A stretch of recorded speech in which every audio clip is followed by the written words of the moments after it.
അട്ടപ്പാടിയിലെ ഓമപ്പടിയൂരിലെ ബോറമൂപ്പന്റെ ഭൂമിയാണ് തമിഴ്നാട്ടിൽ നിന്നെത്തിയ ഗുണ്ടാ സംഘം വളച്ചുകെട്ടിയത്. ഇവർക്ക് നീതി നൽകേണ്ട പോലീസ് ഇവരോട് അപമര്യാദയായാണ് പെരുമാറുന്നത്. ബോറമൂപ്പന്റെ പിതാവ് പാട്ടത്തിനു നൽകിയ ഭൂമിയാണ് ഗുണ്ടകൾ സ്വന്തമാക്കിയത്. 1200 രൂപ പാട്ടത്തുക ലഭിച്ച ആദിവാസി ഭൂമി തിരികെ ലഭിക്കാനായി 10 ചാക്ക് ചോളവും രാഗിയും തമിഴിനു നൽകി. 1993 ആദിവാസി ഭൂമിയാണ് തമിഴ്നാട്ടിലുള്ളവർ കൈവശം വെച്ചിരിക്കുന്നതെന്നും ഭൂമി ആദിവാസികൾക്ക് വിട്ടുനൽകണമെന്നും കോടതി ഉത്തരവിട്ടു. എന്നിട്ടും രക്ഷയില്ല. 1 വർഷം മുമ്പ് ഗുണ്ടകളുമായി വന്ന് പാട്ടത്തിന് ഭൂമി എടുത്തയാൾ ഭൂമി കമ്പിവേലിയിട്ട് സ്വന്തമാക്കി. ഗുണ്ടകളിൽ നിന്നും സംരക്ഷണം ആവശ്യപ്പെട്ട് പോലീസിനെ സമീപിച്ച ബോറമൂപ്പന്റെ അനുഭവം ഇതായിരുന്നു.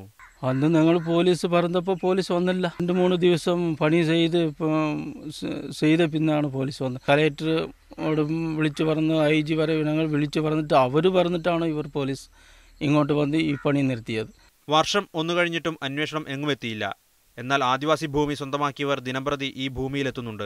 ആദിവാസികൾ പരാതിയുമായി പോലീസ് സ്റ്റേഷനിൽ എത്തിയാൽ പരാതി സ്വീകരിക്കുകയില്ലെന്ന് മാത്രമല്ല ഭീഷണിയും പരിഹാസവും നേരിടേണ്ടി വരികയും ചെയ്യുന്നു. നമ്മൾ നിയമപ്രകാരം ചോദിച്ചു കഴിഞ്ഞാൽ നമ്മളെ അടിച്ചമർത്തുക, പിന്നെ വല്ല കേസുകളിൽ ഇടുക, ക്രൂരമായി മർദ്ദിക്കുക, അങ്ങനെയൊക്കെയാണ്.